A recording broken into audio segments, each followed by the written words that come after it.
좋은 화요일 아침입니다. 우리 오늘도 하나님의 말씀 붙들고 하루를 시작해 보도록 하겠습니다. 어제의 말씀과 연결해서 우리 마가복음 14장으로 갑니다. 마가복음 14장 12절부터 우리 21절까지.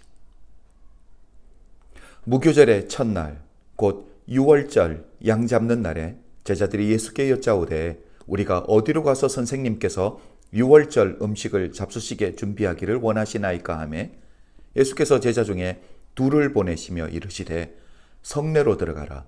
그리하면 물 한 동이를 가지고 가는 사람을 만나리니 그를 따라가서 어디든지 그가 들어가는 그 집 주인에게 이르되 선생님의 말씀이 내가 내 제자들과 함께 6월절 음식을 먹을 나의 객실이 어디 있느냐 하시더라 하라.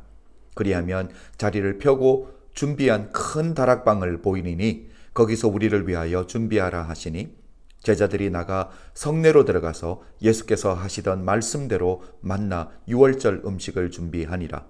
저물매 그 12를 데리시고 가서 다 앉아 먹을 때에 예수께서 이르시되 내가 진실로 너희에게 이르노니 너희 중에 한 사람 곧 나와 함께 먹는 자가 나를 팔리라 하신대 그들이 근심하며 하나씩 나는 아니지요 하고 말하기 시작하니 그들에게 이르시되 12 중에 하나 곧 나와 함께 그릇에 손을 넣는 자니라.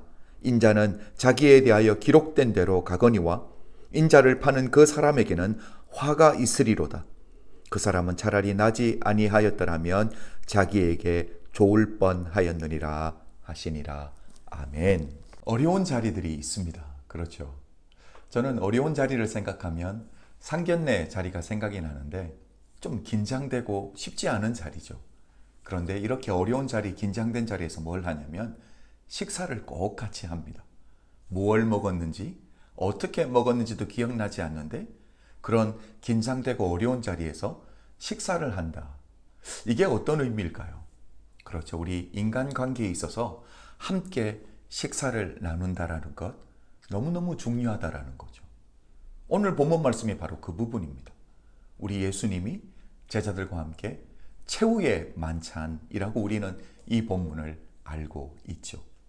우리 주님이 십자가 죽음을 하루 앞둔 목요일, 너무너무 중요한 그 시간에 제자들과 함께 식사를 하고 계신다.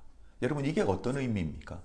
그 자리가 정말 중요하다라는 거죠. 그 자리를 통해서 우리 주님이 가르쳐 주실 게 있다든지 아니면 제자들이 정말 봐야 될 것이 있다라는 것을 우리가 한 번에 눈치챌 수 있어야 됩니다. 우리가 어제 월요일 아침부터 지금 계속 보고 있지만 십자가 사건을 중심으로 모든 것이 급박하게 돌아가고 있는 상황입니다. 이 상황에서 우리 주님이 가장 중요하게 다루고 있는 토픽, 마가복음을 기록하고 있는 마가가 가장 중요하게 다루고 있는 토픽이 뭡니까? 그렇죠. 누가 진정한 예수님의 제자인가? 타이틀을 가지고 있는 게 중요하지 않다는 거죠. 내가 얼마나 그 사회에서 영향력을 가지고 있는가? 이게 중요한 게 아니라는 거죠. 누가 정말 예수님의 제자인가? 뿐만 아니라 성전의 구실을 제대로 하고 못하던 성전은요, 파괴되어야 됩니다. 그러나 내가 예수님의 제자로서 그 성전의 역할들을 제대로 하겠습니다라는 신앙의 결단이 있는 사람이 바로 예수님의 제자라는 거죠.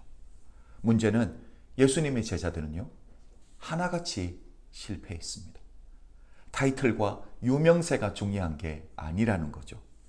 그런데 이런 와중에 모든 복음서가 이 부분 공통적으로 다루고 있는데 여기에 한 사람이 있습니다. 유명하지만 무명한 이 여인. 그렇죠. 너무도 중요한 역할을 하고 있고 내게 있어서 가장 소중한 것을 예수를 위해 희생했는데 이게 정말 제자의 모습인데 이 여인의 이름조차 밝히지 않고 있다라는 거죠. 여러분, 지금 마가가 뭘 하고 있습니까?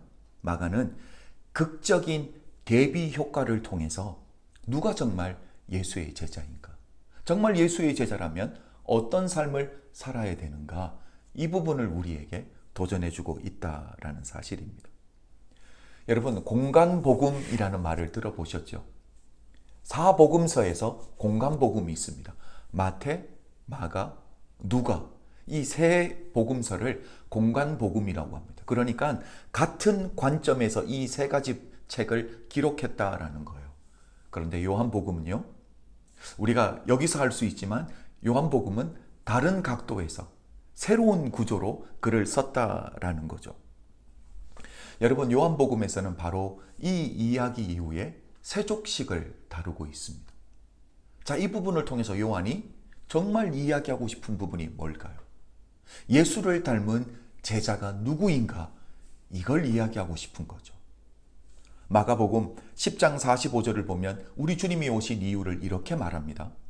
인자가 온 것은 섬김을 받으려 함이 아니라 도리어 섬기려 하고 자기 목숨을 많은 사람의 대속물로 주려 함이니라.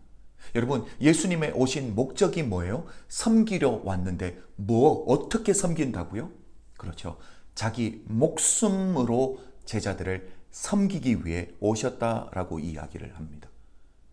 여러분, 예수님께서 이렇게까지 섬기셨다면 예수님의 제자의 타이틀은 없었지만 예수님의 진정한 제자로 이 여인이 내게 있는 가장 소중한 것을 희생하며 주님을 섬겼다면, 여러분, 오늘 예수를 믿는 우리들은 어떻게 섬기라고 도전하고 있는 말씀이겠냐라는 거죠. 예수님이 섬기셨던 것처럼 자기 목숨으로 섬기셨던 것처럼 또 오늘 본문의 이 여인이 내게 있는 가장 소중한 것을 깨트리며 예수님의 죽음을 준비하는 진정한 제자의 모습을 보인 것처럼 이게 바로 제자의 삶이다라는 거죠. 이게 바로 예수님을 닮은 제자의 삶이다라는 것을 우리에게 도전으로 주시는 말씀입니다. 여러분, 성경에서는 오늘 본문의 여인이 마리아다라고 요한복음은 밝힐 뿐이지 누구인지 사복음서에서 전혀 밝히지 않습니다. 그러나 우리는 어저께 아침에도 제가 나누었지만 찬송가에서 이 여인을 막달라 마리아다라고 이야기를 하고 우리도 그렇게 알고 있습니다. 자, 그런데 우리는 막달라 마리아 하면 어떤 부분을 떠오릅니까? 7 귀신 들렸던 여인, 우리는 이렇게 기억을 하고 있죠.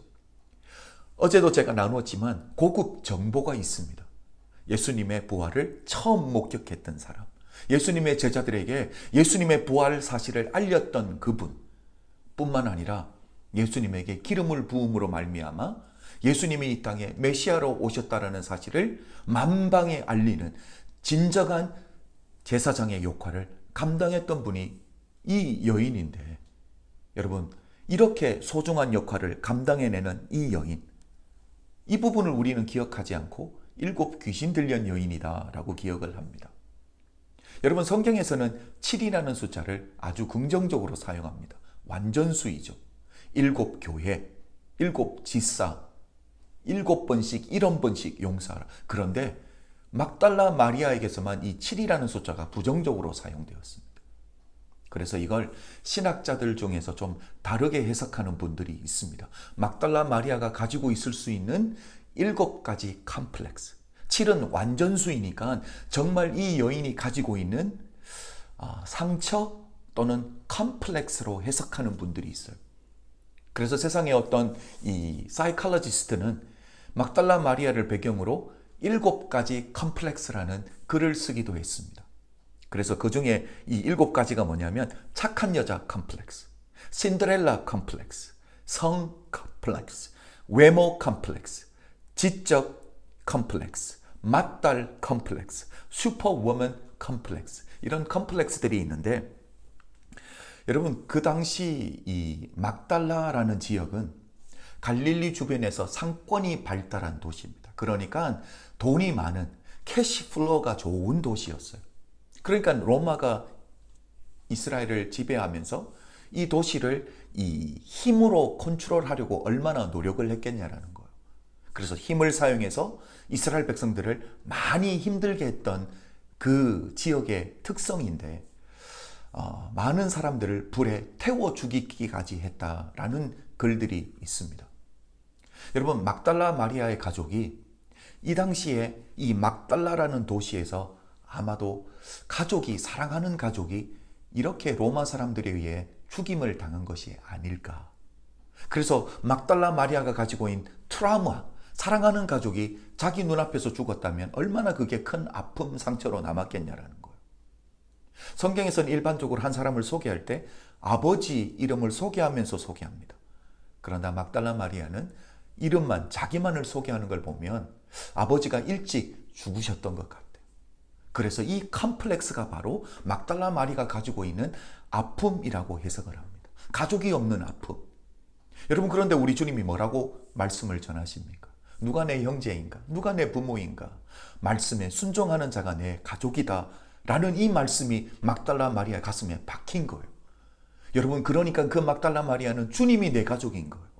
그러니까 내가 주님으로 인해서 뭔가를 얻을 수 있고 이게 중요한 게 아니야. 내 가족이니까 내가 십자가의 자리까지 함께 가는 거죠. 내 가족이니까 주님이 부활하시는 그 아침에도 그 무덤을 찾는 거죠. 사랑하는 성도 여러분, 이게 바로 진정한 가족의 모습, 제자의 모습이다라는 거예요. 그분 때문에, 내 가족이기 때문에 힘든 자리도 함께 지켜주고 함께 통과하는 게 제자이고 가족입니다. 저는 우리 은혜교회 모든 성도님들이 예수님의 제자일 뿐만 아니라 예수님의 가족이 되시기를 주님의 이름으로 축복합니다. 제자이기 때문에 주님은 드러나고 나는 항상 가려지고, 주님을 닮은 자이기 때문에 나도 다른 사람을 섬기고, 그러나 주님이 내 형제이고 내 가족이고 하나님이 내게 맡겨주신 우리 은혜교회 성도님들이 내 가족이라 끝까지 사랑하고 섬기는 그런 믿음의 공동체 함께 만들어가기를 주님의 이름으로 축복합니다. 기도드리겠습니다. 사랑해 주님 감사합니다. 오늘도 우리 사랑하는 성도님들과 함께 말씀 붙들고 하루를 시작하게 하신 것 감사합니다. 우리 은혜교회에 속한 모든 성도님들이 주님을 닮은 제자 되게 하여 주시옵소서. 주님이 우리를 위해 십자가를 지셨듯이 우리도 희생함으로 말미암아 주님을 닮고, 그러나 내가 무엇을 했는 것을 자랑하는 것이 아니라 나는 항상 십자가의 뒤에 가려지는 그런 제자 되게 하여 주시옵소서. 그리고 복음 안에서 주님의 가족 되게 하신 것 감사합니다. 뿐만 아니라 우리 은혜교회 모든 성도님들이 우리 가족 되게 하신 것 감사합니다. 가족으로 복음 안에서 만나싸우니 끝까지 사랑하며 섬기는 은혜교회 될 수 있도록 축복하여 주시옵소서. 감사드리며 예수 그리스도 이름으로 축복 기도 드렸사옵나이다. 아멘. 사랑하는 성도 여러분, 저는 내일 아침 다시 말씀을 가지고 찾아뵙겠습니다. 사랑합니다.